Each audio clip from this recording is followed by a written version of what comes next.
Harvemmin päivän pelastaa käynti automaalaamassa, mutta nyt kyllä oli semmonen juttu, että ei ollut ehkä niinku kaikista paras aamualoitus tänään, eikä muutenkaan, mutta nyt täytyy sanoa, että on hyvä fiilis. Hei, semmoista se välillä on elämä. Välillä vähän harmittaa ja välillä sitten naurattaa senkin edestä.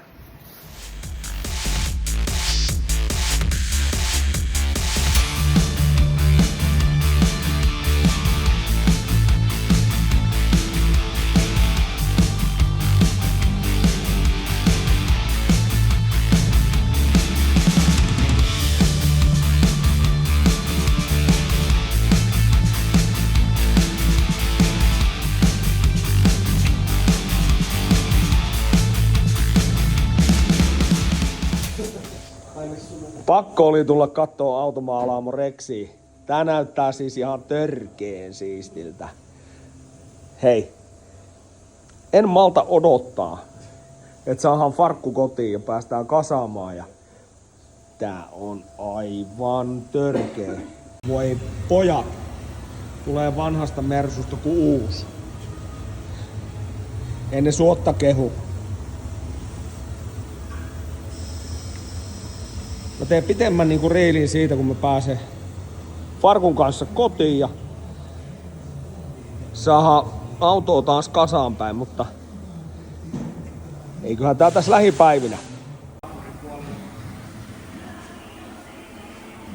On se nätti. Saatiin täällä porukan kanssa auto kyytiin ja ei täällä hirveästi tilaa ole, mutta sanotaanko, että marginaali on tarpeeksi. Mut upea työ. Tää laittaa lisää videota, kun saadaan se kyydistä pois. Kiitos automaalaamo Rex. Ihan mieletön juttu. Olipahan melkoinen seikkailu, mutta niin se vaan Mersu tuli taloon.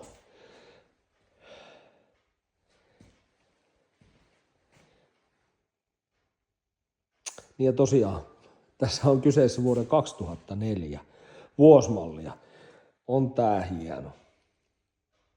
On se kiva. Tästä on hyvä jatkaa. Farkkuun on tarkoitus tehdä kattokaiteiden poisto. Ja sitten me tarvitaan tietenkin pitkät kattolistat, joita näissä 211 ei ole. Ja tässä on nyt tulossa sitten jiki niiden kattolistojen hitsaamista varten. En tiedä, onko sen takia kukaan niitä oikeastaan tehnyt. Tää on ihan järjenjättiläisten homma. Tää on hommata kokonainen katto, että saa tommoset jikit sitten, jos se hitsata, mutta tässäpä ne on tulossa. Kovin kuvauksellista. No kyllähän tommonen suomalainen iso mies on aina kuvauksellinen. Jaha. Ei vitsi. Kyllä tulee nätti. Tuttua juttua. Ilta kääntyy taas aika myöhäiseen ja nyt on varmaan parempi mennä nukkumaan, ettei. Ja nyt menisi ainakaan yli puolen yö. Täällä ollessa. Nyt kello onkin 1:30. Mutta ei mitään. Tästä se jatkuu. Hyvää yötä. Nyt taas tänne Mersun varjoon. Ja täällähän ne on kuin porsaat jonossa nää. Uudet suuttimet. Nättiä. Näin se kasaantuu. Tähän autoonhan tulee sitten EGR paikalleen ja nyt meillä on täällä lasikuulon puhalletut osat maalattu, niin totta kai nämä laitetaan paikalleen. Ei kehtaa olla laittamatta edes. Joo, eikä tästä niin hirveästi tehoja raavita ulos, etteikö tämmöistä voisi olla. Nyt on pumppu paikallaan ja suuttimet paikallaan. Niin kuin Juho sanoi, että miten voi niin hienon moottorin pilata näin rumalla johtosarjalla. Se on kyllä ihan totta. Jos se voinut johonkin muuhunkin laittaa. Muuhunkin paikkaan laittaa, joo. Mut näillä tästä eteenpäin.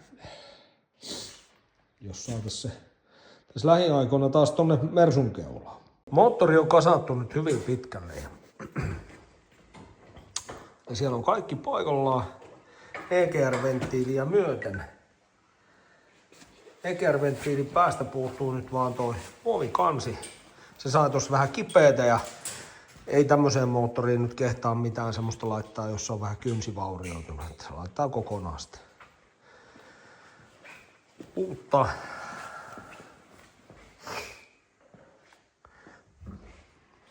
Ja Juho tekemässä vielä viimeisiä säätöjä. Ja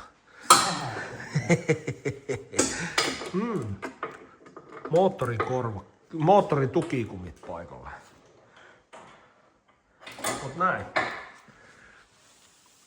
Siellä on löytänyt iso pumppupaikkansa ja ahdin ja lämpösuojat ja suuttimet ja mitä täältä nyt enää puuttuu? Eihän täältä nyt mitään ihmeitä.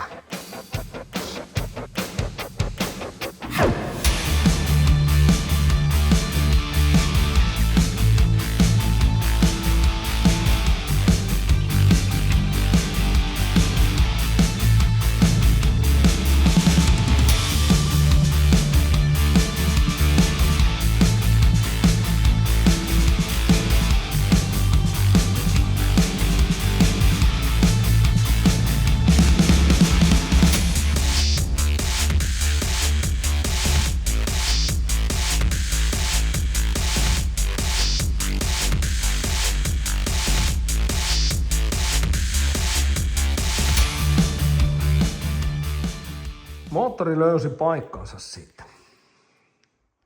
Sehän näyttää ihan asialliselta, niin kuin käyttöautossa pitää ollakin. Ei mitään ihmeitä.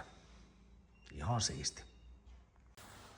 Pikkanen väli, miten nyt sanois, työ. Tässä nyt kesken 211-projektin, eli mulla on ollut tämmönen Coupe-projekti rakenteilla ja siihen on myöskin ollut se tupla-ahdettu OM613 ja nyt on semmonen tilanne, että me ollaan nyt siirtämässä tää Coupe täältä tallista hetkeksi pois, aika pitkäksikin hetkeksi ja se säilyy edelleen niin kuin kyllä työn alla, mutta nyt meillä tulee semmonen isompi väliprojekti ja sen alta nyt sitten tää voidaan siirtää ystävälleni Juholle hetkeksi säilöön. Nyt on käynyt sillä lailla, että insinööri itse, eli minä, olen mitoittanut kaikki tosi tiiviisti tänne. Tässä on 4,5 tuuman downpipe. Ja. Nyt kävi semmonen mitoitusvirhe, että ensimmäistä kertaa kun näitä hommia tekee, niin en ottanut huomioon sitä, että pitäisi olla uudet tukikumit. Tai ainakin semmoset, mitkä tulet laittamaan sinne sen jälkeen, kun kaikki aletaan kasaamaan uudestaan. Nimittäin mulla kävi sillä lailla, että tää on nyt 20 milliä liian korkealla. Ja tää on tosi lähellä tuolla tulipeltiä. Ja tää helpottaisi heti tää ongelma, kun sais laskettua tuota moottoria 20 milliä ja mullahan jää nyt täällä sen takia just tuonne tilaa ja. Mutta eiköhän me tää jotenkin selvitetä. Mä luulen, että tuolta mun seuraajista, Instagramista ja TikTokista kyllä löytyy varmaankin joku neuvo siihen, mitä tähän pitäisi tehdä. Siihen mennessä, kun tää YouTube-video sitten jossain vaiheessa tulee esille, niin mä luulen, että siihen joku ratkaisu jo on. Mutta tosiaan sen ei tarvi olla nyt tiedossa, koska tää tulee tästä vielä muuttumaan.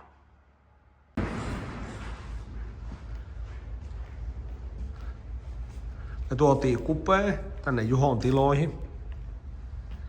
Ja tänne se nyt jää joksikuusi aikaa. Laitettiin moottori paikalleen. Ja tässä on sitten se seuraava. Tästä on tulossa tekniikan luovuttaja seuraava projekti. Kyseessä on tosi vähän ajettu C32 AMG Mersu, joka luovuttaa sitten moottorin ja muuta osaa paljon seuraavaan projektiin.